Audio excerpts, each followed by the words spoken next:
O Zenfone 9 é a nova geração de smartphone compacto flagship da ASUS. Será que ele mudou muito em relação à geração anterior? Vale a pena comprá-lo? Vamos descobrir depois da vinheta.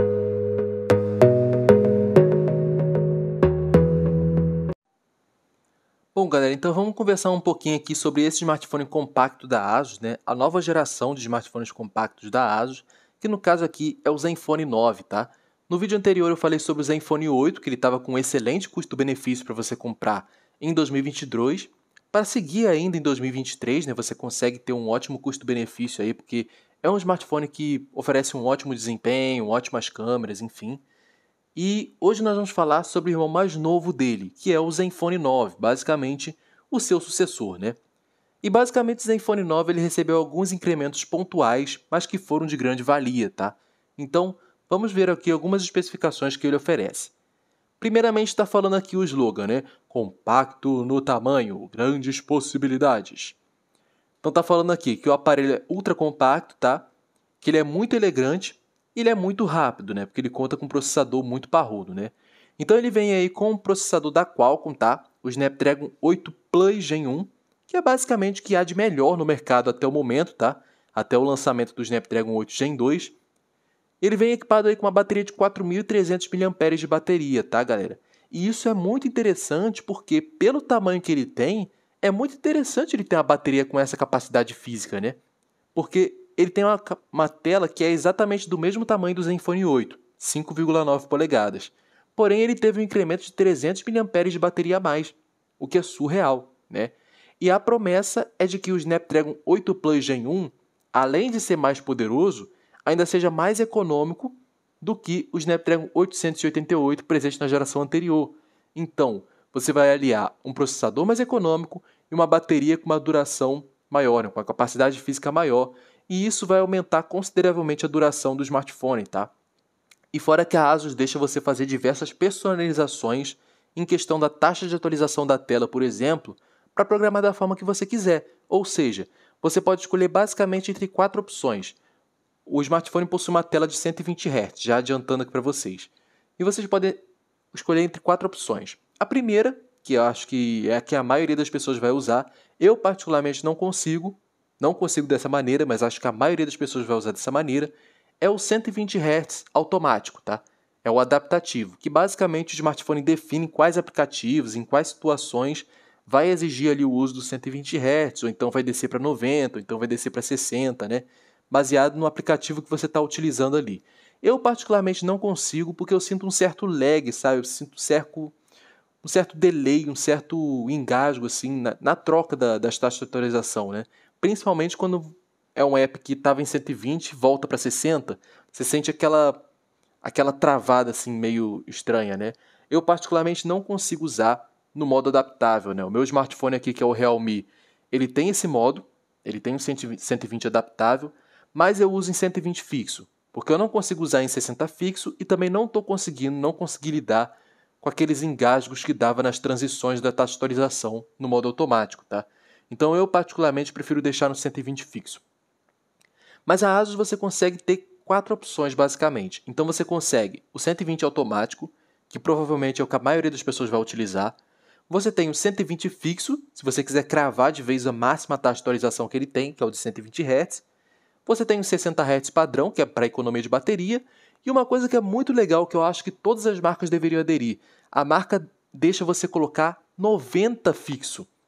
90 fixo. Isso para mim é surreal. Eu queria muito que a Realme e a Samsung também incluíssem nesses dois smartphones aqui, porque você vai ter o equilíbrio perfeito entre autonomia de bateria e fluidez. Ou seja, você vai ter um aparelho mais fluido do que em 60, mas que vai economizar mais bateria do que em 120. Então é um ponto muito positivo. Eu, se tivesse esse smartphone, e vou ter esse smartphone futuramente, se Deus quiser, eu usaria ele em 90 Hz fixo, tá? Ele tem um sistema de câmera dupla com estabilização de imagem. E já vou adiantando para vocês, tá, galera? A estabilização da ASUS é insana, tá? Insana. Eu nunca vi nada parecido. Eu tô vendo vários vídeos no YouTube de Zenfone 8, de Zenfone 9, e eu tô vendo que a ASUS está mandando muito bem na questão da estabilização, tá? Muito bem mesmo. simplesmente sensacional. Assim, não que a concorrência não esteja boa, tá? Eu acho que a Apple tem um excelente sistema de estabilização, a Samsung também na sua linha Galaxy S também tem um excelente sistema de estabilização, mas a Asus, galera, a Asus se superou.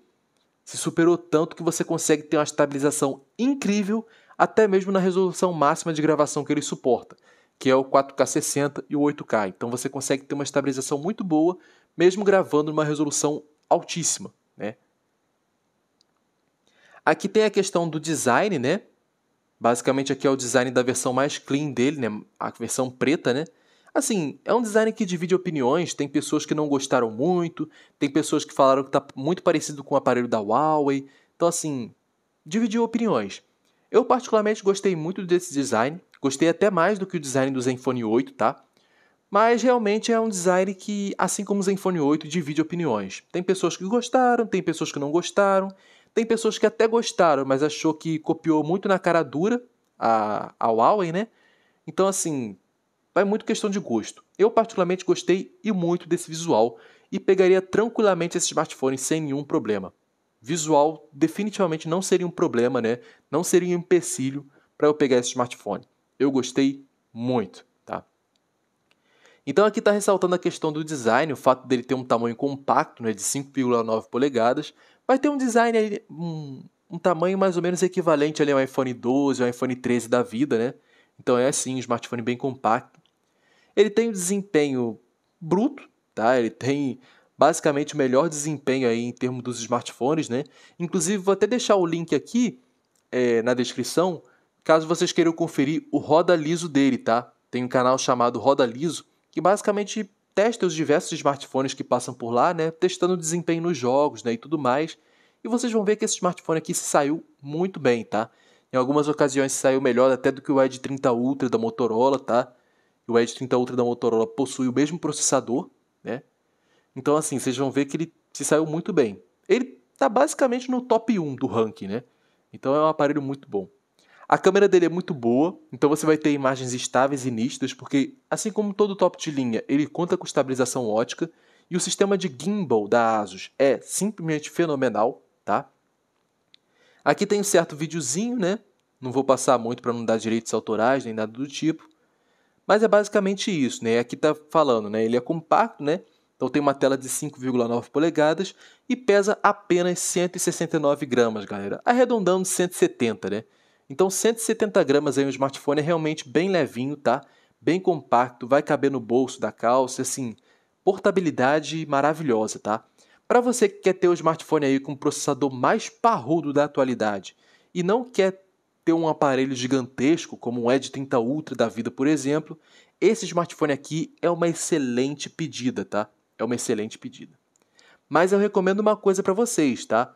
Recomendo que vocês esperem o preço abaixar um pouco, porque por enquanto, como vocês podem ver aqui, e entrando nas lojas varejistas também, não está com um preço tão agradável, pelo menos não por enquanto, né? Nada que compense você pegar ele, por exemplo, né? Tipo assim, você gastar muito mais nele do que no Zenfone 8, porque também não foram mudanças tão discrepantes a ponto de valer a pena pagar essa diferença toda.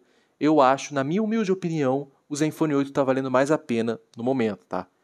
Mas é um smartphone muito bom para ficar de olho quando baixar, né? Quando começar a baixar consideravelmente de preço, porque é um smartphone que apesar que teve poucas diferenças, né, em relação ao Zenfone 8, mas foram diferenças interessantes, foram diferenças que de fato fizeram diferença e vão fazer diferença no uso do dia a dia, né?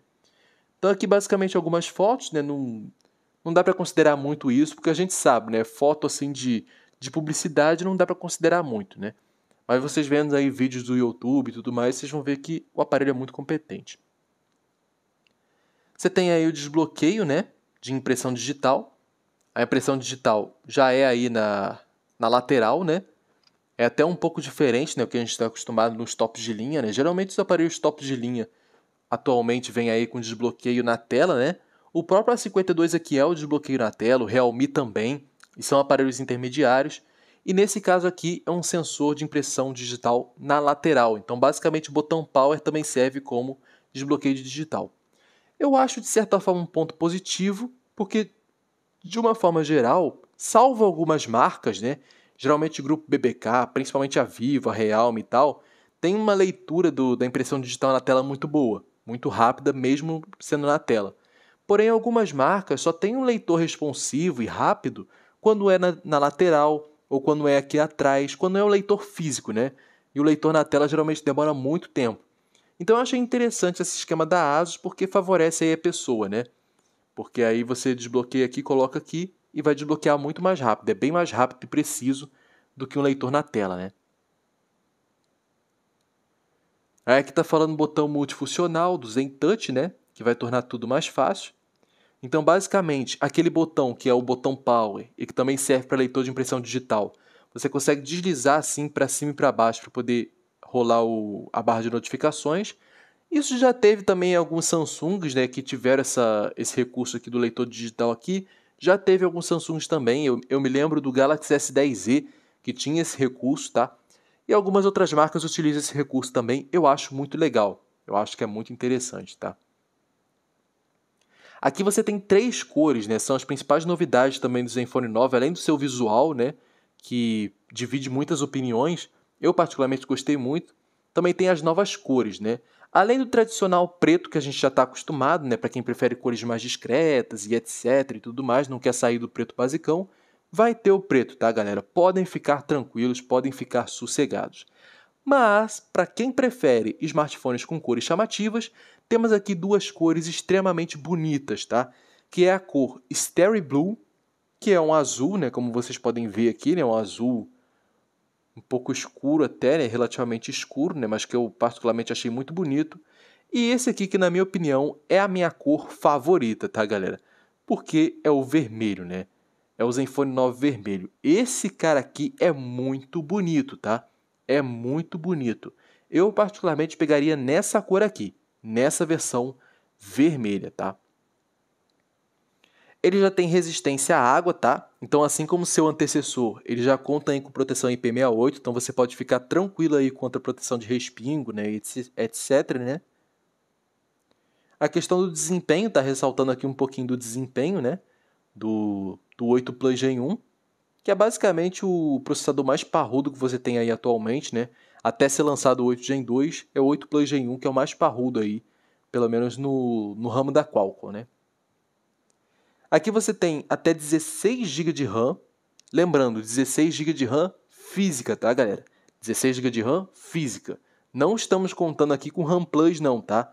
Com RAM virtual não. Isso aqui é físico mesmo. Então é parrudo, tá? Para vocês verem que o bichinho é parrudo. E no padrão mais top aí que tem, né? Que é o padrão já de topo de linha, que é aí na LPDDR5, né? E em questão do armazenamento, você consegue ter aí até 256 GB de armazenamento com o padrão UFS 3.1, que é um dos melhores do mercado também, né? Até o momento.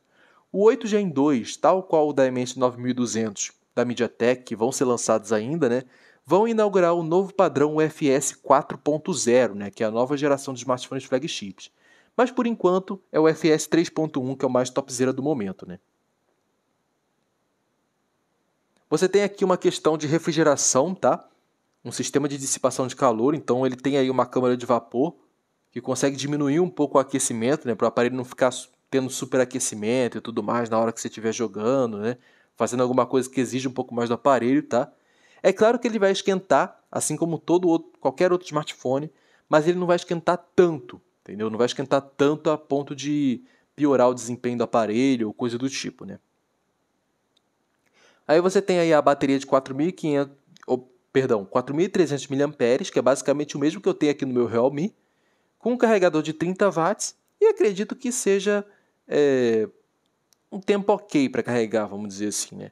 Tá falando aqui que ele tem uma tecnologia FFC, que reduz o tempo de carregamento. Eu não sei como é que funciona essa tecnologia, aí só testando na prática mesmo, mas eu acho que até 4.300, 4.500 ainda é ok aí você carregar em 30 watts, né? Passou disso, eu acho que já começa a ficar um pouco complicado, seria ideal você ter uns 50 watts por aí, né? Para poder começar a fazer mais sentido. Mas 4.300 ainda é uma bateria relativamente pequena em termos de capacidade física, né? Não é pequena considerando o tamanho que ele tem. Para o tamanho de 5,9 polegadas que ele tem, é basicamente um Android com a maior bateria que tem, em questão de, assim, o smartphone top de linha compacto, né? Com a maior bateria que tem. Então, é uma bateria que vai durar o dia todo tranquilamente, tá? Questão de câmera, ele recebeu aqui um upgrade muito legal, tá? Ele conta aí com a câmera principal Sony IMX766, que foi utilizado pelos principais flagships lançados aí em 2021, 2022, né? Como, por exemplo, Realme GT2 Pro, enfim, alguns smartphones flagships aí, né? Utilizaram esse sensor IMX766, que é um sensor muito bom, tá? Sensor aí de 50 megapixels. E você tem também aí uma lente grande angular de 12 megapixels, que assim como sua geração anterior, também é capaz de fazer macro. Então é uma lente ultra grande angular híbrida, tá? Você consegue fazer aquele função de macro, que a maioria dos Motorola tem também, né? E você tem aqui no Asus também. Apesar de você só ter duas câmeras, né, em questão de física, né, de hardware, né? Mas via software você consegue simular como se fossem 3 câmeras, né? Então isso é muito interessante. 4, se você for considerar o modo retrato, que pode ser feito por uma lente auxiliar, mas também pode ser feito via software, né? E a câmera frontal dele, eu tenho a leve impressão de que é a mesma câmera frontal que estava presente no Zenfone 8, tá? A Asus ela não mudou essa questão aqui, eu acho que ela fez essa economia mais para baratear o custo do aparelho mesmo, né, e tal, né? E aí decidiu colocar a mesma câmera frontal do Zenfone 8, tá? O que não necessariamente quer dizer que é ruim, tá, galera? Mas por ser um aparelho novo, eu acho que merecia um upgrade, né?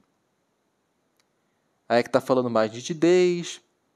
Você tem aqui aquela tecnologia do gimbal, ó, da estabilização gimbal. Então você tem uma das melhores estabilizações em questão de gravação de vídeo para celular, tá? Uma das melhores é essa aqui da Asus. Aí aqui está um certo exemplo, né? O exemplo com gimbal. Olha a diferença, galera. O exemplo com gimbal e sem o gimbal, galera. Olha a diferença, como é que fica, né? Realmente muito grande. Aí você tem aqui alguns modos de câmera, né? E tal. 445 ppi, tá, galera? Em questão de densidade de pixel. Então, assim, é uma densidade de pixel fenomenal, tá? Uma densidade de pixel simplesmente incrível. Você não vai sentir falta de mais nitidez na sua tela, porque é uma tela já muito boa, tá? Tem a taxa de atualização de 120 Hz, que você consegue mudar, né? Você pode deixar adaptável em 120 adaptável, você pode cravar no 120, cravar no 90 ou até mesmo cravar no 60 para economizar mais bateria, né? Tem o áudio estéreo com aquelas tecnologias todas, aquelas firulinhas todas que a gente já está acostumado, né? Tem o áudio, o 3.5mm, que é aquela entrada P2 para fone de ouvido, isso é um ponto muito positivo. A maioria dos smartphones topos de linha hoje em dia estão removendo e a Asus ainda se preocupa com essa questão, né? Tem aí o Wi-Fi 6E com tecnologia 5G. Enfim, é basicamente isso. Vamos ver como é que é isso. Enfim, não consegui entender muito não, sendo muito sincero com vocês. Mas enfim. Enfim, é basicamente isso, né? Aqui tem as principais avaliações, tá? As principais avaliações do cliente. Obviamente, como aqui se trata do site oficial da Asus, ela só vai colocar as avaliações positivas, né? Ela jamais vai colocar as avaliações negativas. Então, antes de comprar qualquer produto, qualquer smartphone, eu recomendo que você entre ou numa loja mesmo de fato, né? Americanas, a Casa Bahia, Ponto Frio da vida, e veja os comentários de quem comprou o smartphone para ver se realmente o aparelho é bom, né? Porque aqui só vai ter os principais pontos, os comentários positivos. Obviamente a marca não vai se denegrir e colocar os pontos negativos. Eu, se fosse uma marca, não faria isso, e tenho certeza que se fosse com você, você também não faria, né? Bom, mas agora vamos aqui para comprar e ver as diferentes opções que ele tem em questão de comprar, né? Questão de armazenamento, de RAM, vamos ver isso aí tudo, né? Bom, logo de cara temos o meninão aqui, tá? O Zenfone 9. Nós temos 3 configurações de memória RAM, tá? Você tem a versão aqui com 6 GB de RAM, que eu particularmente acho muito vacilo, tá? Acho que 6 GB de RAM para top de linha já deu o que tinha que dar, tá? Então você tem 6 GB de RAM, que aqui no site da Asus, pelo menos, só está disponível na cor preta, tá? E com 128 GB de armazenamento. Aí você paga aqui R$ 4.049 à vista. Eu particularmente acho que vale mais a pena você pegar o modelo do vídeo anterior, que é o Zenfone 8, que você vai pagar mais barato que isso e vai levar a versão com 8.256. Eu acho mais negócio, né? Pelo menos por enquanto, né? Mas vale a pena ficar de olho nesse smartphone quando ele começar a baixar de preço. Aí você tem a versão de 8 GB de RAM, tá? E aí a versão de 8 GB de RAM você tem o preto ou o vermelho, tá? Porém, o vermelho você só tem a versão de 8 128, já se você pega para o preto, você tem também 8 256. Versão de 8 128, saindo a 4.500 à vista ou 5.000 parcelado em até 12 vezes, tá? E já quando trata da versão de 256 GB, é 4.950 à vista e 5.500 parcelado, tá? E aí, nesse caso aqui, você tem o preto, mas você tem também esse aqui, ó. Você tem um azul, tá? Acabei não vendo aqui, mas você tem como escolher a cor azul também no 8256. E já quando estamos tratando da versão mais topzera, galera, só tem na versão preta, tá? Você não tem nem azul e nem vermelho nessa versão mais top de 16 GB de RAM física, com o armazenamento de 256 GB, tá? Aí o preço já sobe consideravelmente, vai para R$ 5.400 à vista ou R$ 6.000 parcelado, tá? Se você quiser desembolsar essa bagatela, tá aí, né? É a versão mais topzera dele, mas eu particularmente acho que não vale a pena, tá? Eu acho que você pegar a versão de 8 256 já está de bom tamanho, tá? Bom, mas o vídeo foi esse. Eu espero que vocês tenham gostado desse aparelho, do Zenfone 9, né? E comentem aqui embaixo qual foi a principal característica que te atraiu nesse modelo. E qual foi a principal ressalva que você viu nesse modelo? O que você não gostou nesse modelo? Comente aqui embaixo. Eu vou ficando por aqui e até o próximo vídeo.